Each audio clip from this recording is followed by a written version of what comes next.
Iran যেন ক্রমেই অপ্রতিরোধ্য হয়ে উঠছে। মার্কিন ইসরায়েলি স্থাপনায় এখন আরো শক্তিশালী গতিতে হামলা চালাচ্ছে ইরান। প্রতিপক্ষের আকাশ প্রতিরক্ষা ব্যবস্থা তাসের ঘরের মতো ভেঙে পড়ছে, আর এতে কোনো বাধা ছাড়াই শত্রুর স্থাপনায় নির্ভুল আঘাত হানছে ইরানি মিসাইল। শত্রুর বুক ঝাঁঝরা করতে আকাশ চিরে ঝাঁকে ঝাঁকে নেমে আসছে ইরানের মিসাইল ও ড্রোন। তবে কি এবার ইরানের খেলা শুরু?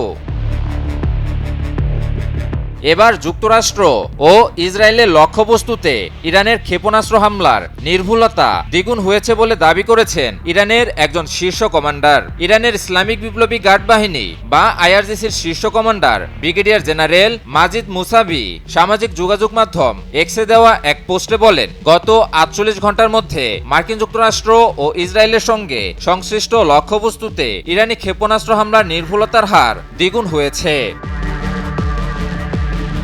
তার ভাষায়, এখন ইরানি মিসাইলের জন্য শত্রুপক্ষের আকাশসীমা উন্মুক্ত হয়ে গেছে। তিনি জোর দিয়ে বলেন, আক্রমণকারীদের বিরুদ্ধে ইরানের শাস্তিমূলক অভিযান অব্যাহত রয়েছে, আর এ অভিযান ক্রমেই আরো বৃদ্ধি পাবে।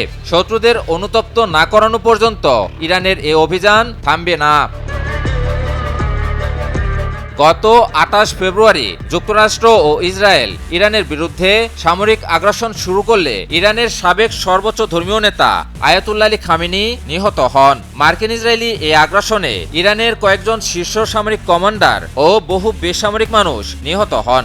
এছাড়াও ইরানের সামরিক ও বেসামরিক বিভিন্ন স্থাপনায় ব্যাপক বিমান হামলার ফলে অবকাঠামোগত ক্ষয়ক্ষতি সহ উল্লেখযোগ্য প্রাণহানির ঘটনা ঘটে।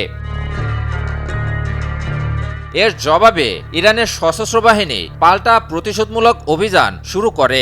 দখলকৃত অঞ্চল এবং মধ্যপ্রাচ্যে অবস্থিত মার্কিন ঘাঁটিগুলোকে লক্ষ্য করে ঝাঁকে ঝাঁকে মিসাইল ও ড্রোন হামলা চালায় ইরান। ইতিমধ্যেই ইরানের হামলার দরুন মধ্যপ্রাচ্যে অবস্থিত মার্কিন ঘাঁটি ও বিভিন্ন স্থাপনা ধ্বংসস্তূপে পরিণত হয়েছে। JBS holdings limited.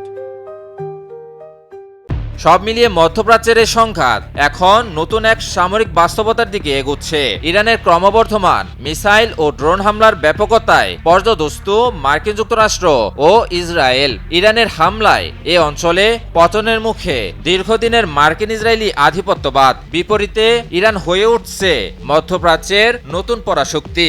এখন দেখার বিষয়, এই যুদ্ধই কি নতুন করে লিখে কিনা এ অঞ্চলের ভূরাজনৈতিক বাস্তবতা। ইমন আলী, নিউজ 24।